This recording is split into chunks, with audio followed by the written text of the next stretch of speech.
Écoutez ce témoignage d'un journaliste violemment agressé. Ça se passe à Gaza? Non, près de Paris.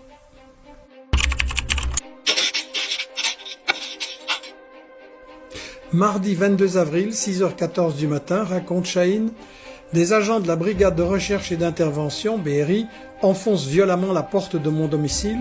Alors que mon fils de 3 ans dort à mes côtés, je suis plaqué au sol avec une extrême violence, menotté puis roué de coups.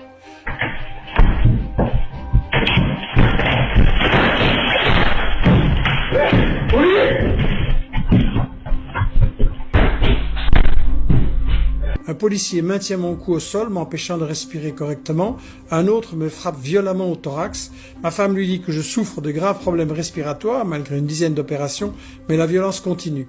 Mes enfants ont été traumatisés, surtout l'aîné, témoin direct de mon agression, alors que nous étions en plein sommeil. La police a saisi mes téléphones personnels et professionnels, mon matériel de journaliste, l'ordi de mon épouse, la tablette de mes enfants, jusqu'au jugement. Garde à vue, plus de 48 heures, détention de 20 heures au tribunal. Voilà le témoignage de mon ami Chahine. Alors vous vous demandez, mais pourquoi ce cinéma? Un simple interrogatoire ne suffisait pas? L'explication est simple, il ne s'agit pas d'enquêter. Le journalisme n'est pas un crime.